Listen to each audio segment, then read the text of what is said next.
9절과 10절 말씀을 같이 읽겠습니다. 마태복음 6장 9절과 10절입니다. 같이 읽습니다. 그러므로 너희는 이렇게 기도하라. 하늘에 계신 우리 아버지여, 이름이 거룩히 여김을 받으시오며 나라가 임하옵시오며 뜻이 하늘에서 이루어진 것 같이 땅에서도 이루어지이다. 아멘. 아멘. 태신자 명단을 나누어 드렸습니다. 태신자 명단을 놓고 우리가 매일 같이 기도하고, 또 이번에 전도되어지지 않는다 할지라도 이들의 명단을 놓고 계속 기도하면 언젠가는 하나님께서 그 영혼을 인도해 주실 줄 믿습니다.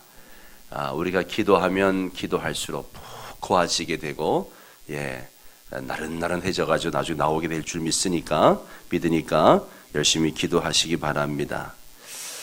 특세 설교를 준비하면서 설교를 좀 짧게 하려고 준비를 해도 준비를 하다 보면 설교가 길어지는 경우가 있습니다. 오늘도 좀 짧게 하려고 해보겠습니다만은, 혹시 길어지면 출근이 빠르신 분들은 이렇게 가셔도 다 이해하니까 그렇게 해주시면 되겠습니다. 여러분, 우리는 누구의 뜻을 추구하며 살고 있습니까?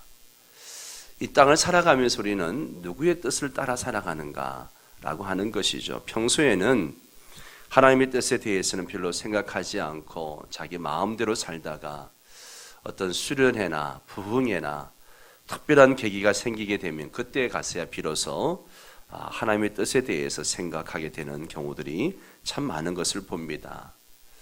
국가에는 대통령의 뜻이 있고 가정에는 부모님의 뜻이 있습니다. 요즘 많은 사람들이 정치에 대해 무관심하기 때문에 대통령의 뜻 같은 데는 별 관심이 없습니다. 심지어는 아버지의 뜻에 대해서도 별로 아랑곳하지 않습니다. 오히려 인기 있는 영화배우나 가수나 연예인들의 관심사에 대해서, 더 그들의 사생활에 대해서 관심이 쏠려 있는 것을 봅니다. 그리고 거의 이기적이라고 할 만큼 자기 자신의 뜻에만 모든 관심을 집중시키고 있습니다. 안타까운 현실이지만 바로 이런 모습이 곧 우리 그리스도인들의 모습이기도 합니다. 왜냐하면 우리는 하나님의 자녀라고 하면서도 아버지의 뜻에 대해서 간절히 알려고 하지 않고 여전히 자신의 뜻을 이루고 그것을 따라 사는 것에만 관심이 쏠려 있기 때문에 그렇습니다. 그러한 뒤바뀐 관심의 순서는 결국 우리 기도에 자주 나타나게 된다는 것이죠. 하나님, 나는 이것을 하기 원합니다. 내 뜻을 이루도록 도와주십시오 라고 하는 식의 기도가 우리가 대부분의 기도인 것을 봅니다. 하나님, 내가 무엇을 어떻게 하기를 원하십니까? 하나님이 원하시는 뜻이 무엇입니까? 라는 기도는 별로 하지 않는 모습을 본다는 거죠. 그러나 이것은 하나님의 자녀가 가져야 할 태도가 아니라는 것입니다. 하나님은 우리의 아버지이심으로 자녀로서 아버지의 뜻을 알아야 됩니다. 아버지의 뜻을 모르는 자는 하나님의 자녀로 승리할 수가 없습니다. 그래서 오늘 설교 제목이 뜻을 이루소서, 이 말씀에 대해서 함께 나누기를 원하는데요. 여러분, 하나님의 뜻은 무엇일까요? 하나님의 뜻이 무엇일까? 그것은 한마디로 하나님이 원하시는 것이죠.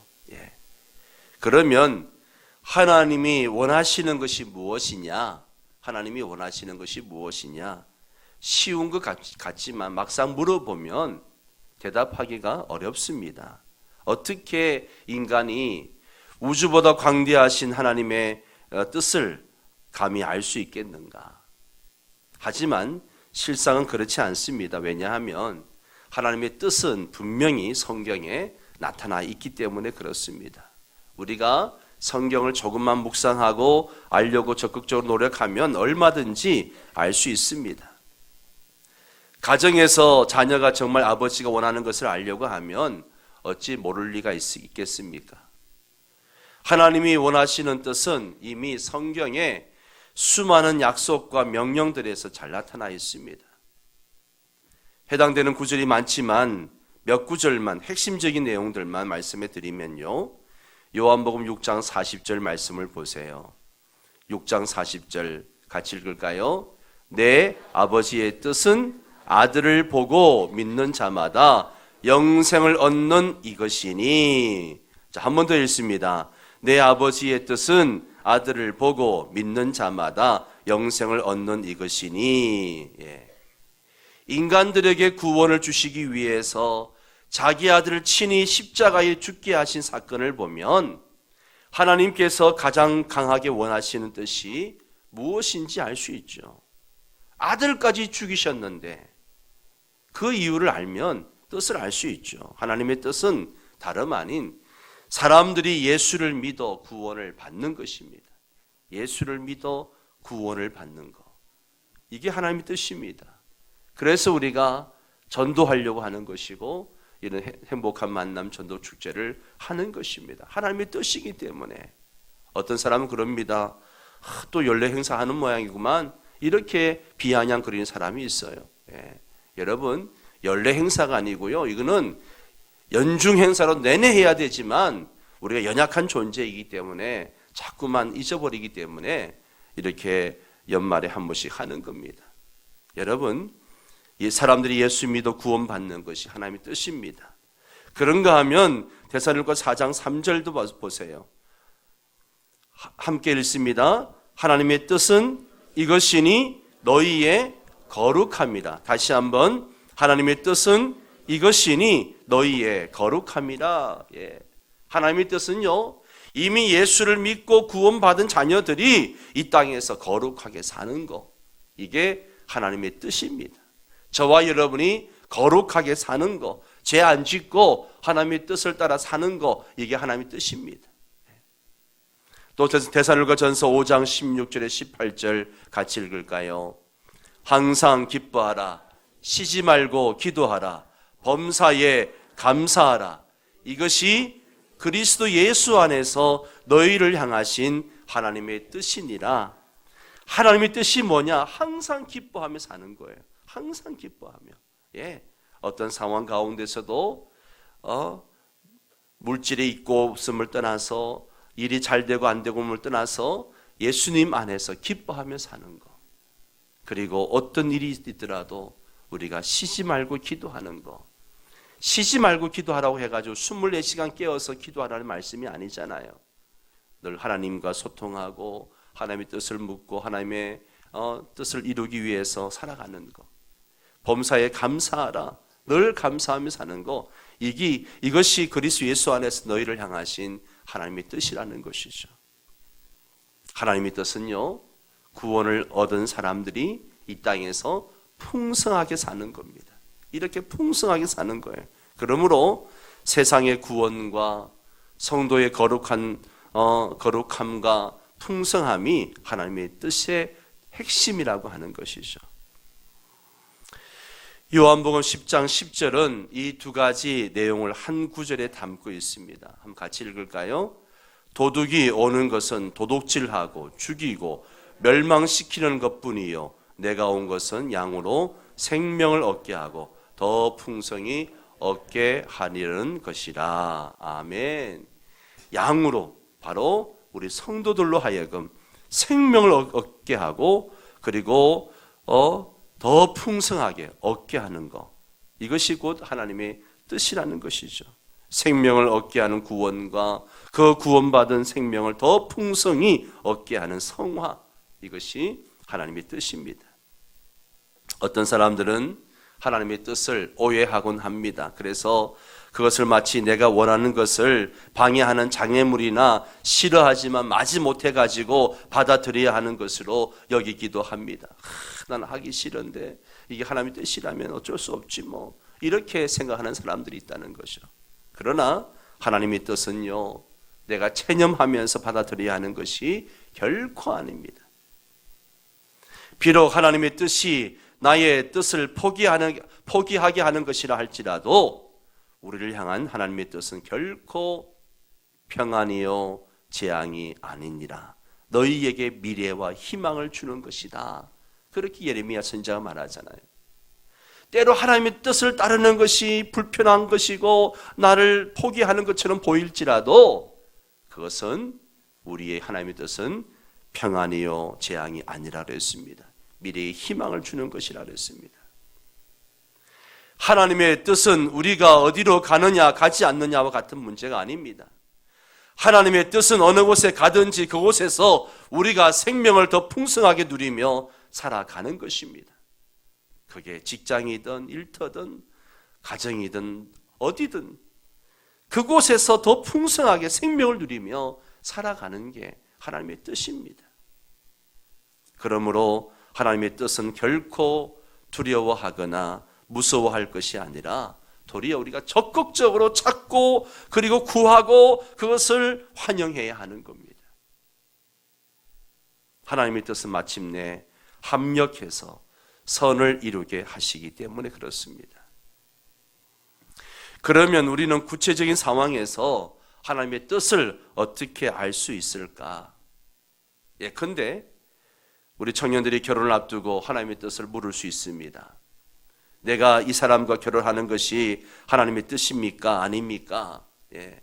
이 질문에 대한 답은 하나님의 명백한 뜻을 살펴보는 것에서 시작하면 되는 거죠. 일단 이 결혼이 내가 예수님을 잘 믿고 거룩한 성도로 살아가는 하나님의 뜻을 이루는데 도움이 되는지 물어야죠. 이 사람과 결혼하느냐 결혼하지 않느냐 그걸 묻기 전에 이 결혼이 내가 이 사람과 결혼을 하면 예수님을 더 잘 믿게 되고 거룩한 성도로 살아가는 하나님의 뜻을 이루는데 도움이 되는지 물어야 됩니다. 만약에 이 질문에 대한 긍정적인 답을 얻었다면 그 다음에 주어지는 환경과 여건을 보고서 하나님 말씀의 인도를 받아서 하나님의 뜻을 점차적으로 확인해 가야 합니다. 그리고 마음의 평화로 확인되어지면 대부분 그것은 하나님의 뜻임을 알 수 있습니다. 이것은 결혼뿐만 아니라 직업을 선택하든지 진로를 선택하든지 어떤 문제를 선택할 때도 마찬가지입니다. 이것이 하나님의 영광을 나타내고 내가 하나님의 예수를 잘 믿고 거룩한 성도로 살아갈 수 있는 길인지 물어보는 게 중요한 것이죠. 이처럼 우리가 진정으로 하나님의 뜻이 무엇인지 정말 알려고 한다면 다 알 수가 있다는 것입니다. 오늘 주기도문의 본문은 우리에게 뜻이 하늘에서 이루어진 것 같이 라고 말합니다. 뜻이 하늘에서 이루어진 것 같이. 즉 이미 하나님의 뜻이 하늘에서 이루어졌다는 말입니다. 그런데 하늘에서 이미 이루어진 그 뜻이 이 땅에서는 아직 이루어지지 않고 있다는 것이죠. 그래서 주기도문은 우리에게 하늘에서 이미 이루어진 그 뜻이 이 땅에서도 이루어지도록 가르치고 있습니다. 그런데 우리는 여기서 몇 가지 질문을 던지지 않을 수 없습니다. 하나님의 뜻이 하늘에서 이미 이루어졌다면 왜 그것은 땅에서 아직 이루어지지 않는 것인가? 그 뜻이 이미 하늘에서 이루어졌다면 땅에서는 저절로 이루어져야 하는 것이 아닌가? 만약 하나님의 뜻이라면 하나님께서 혼자서 얼마든지 이루어 나가실 수 있을 텐데 왜 사람들에게 그것을 위해서 기도하라고 가르치고 계시는가? 이런 질문들을 우리가 던질 수 있습니다. 사실상 이 질문들은 주기도문 전반부 세 가지 기도가 가진 공통된 질문이기도 합니다.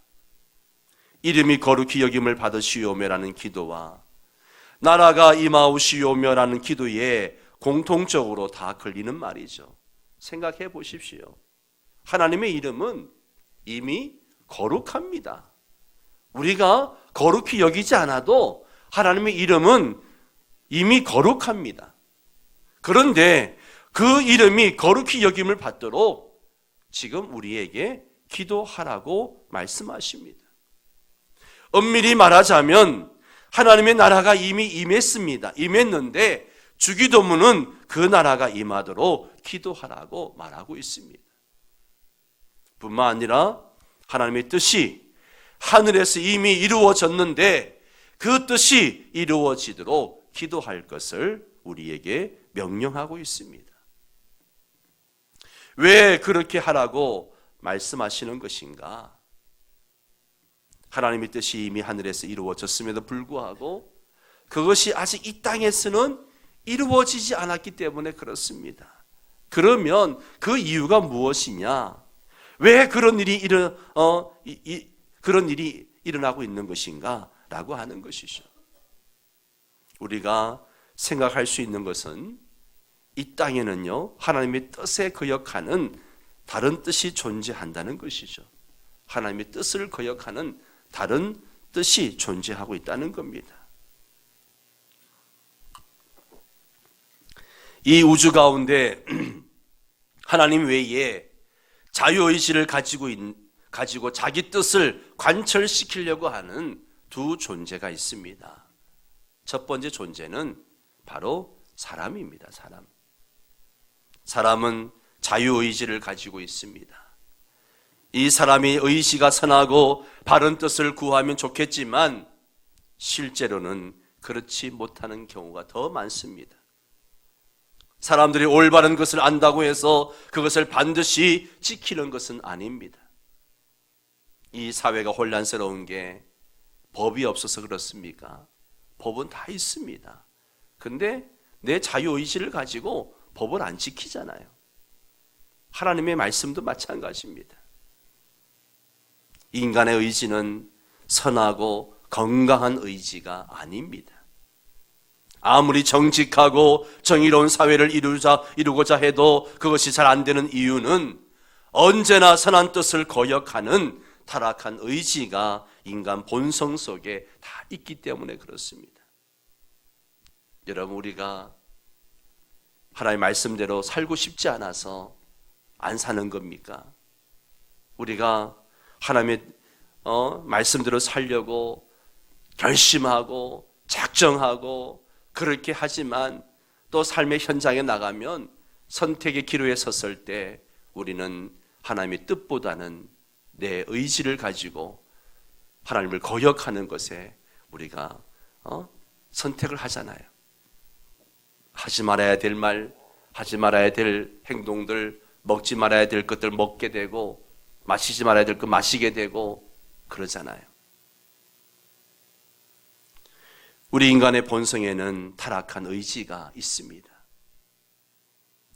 이 땅에 하나님의 뜻이 이루어지지 않는 것은 그 뜻에 순종하지 않는 인간의 의지가 있기 때문입니다. 이것이 타락한 인간의 핵심적인 모습이라는 거예요. 이것이 인간의 역사이기도 합니다. 이런 수많은 역사가 그동안 하나님을 거역하고 하나님을 대적해 왔던 것이죠. 두 번째 존재는 하나님의 뜻을 의도적으로 반역하는 또 영적 존재들이 있습니다. 우리 사람들 외에 영적 존재들이 있어요. 반역하는 의지를 가진 이 영적 존재들은 비록 눈에는 보이지 않지만 하늘의 뜻을 거역하면서 이 땅의 정치, 사회, 문화 속에서 타락한 인간의 의지를 더 굳게 만듭니다. 그래야 의지를 가진 영적 존재들이 매스컴을 그렇게 장악하고 인터넷을 장악하고 여론을 만들어 나갑니다. 여러분, 우리가 TV를 보고 뉴스를 보고 할 때에 분별력을 가지고 볼 수 있어야 돼요. 그렇게 여론을 장악하고 매스컴을 장악해서 결국은 하나님의 거룩한 뜻에 대적하게 만드는 겁니다. 사람들을 그렇게 몰아가는 거죠.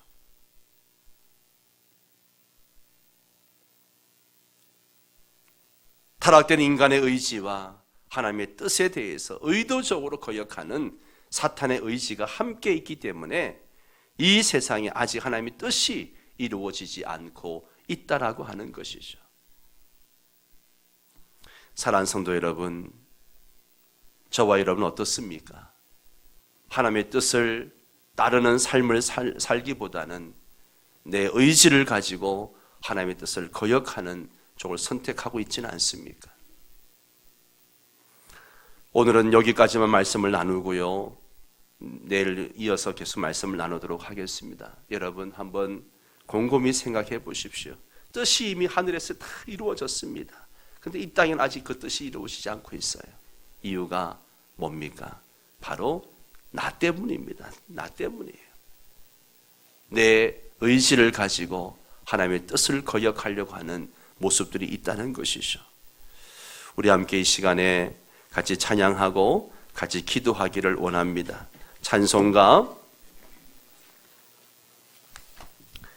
425장 주님의 뜻을 이루소서 함께 이 찬양을 부르고 기도하는 시간 갖도록 하겠습니다.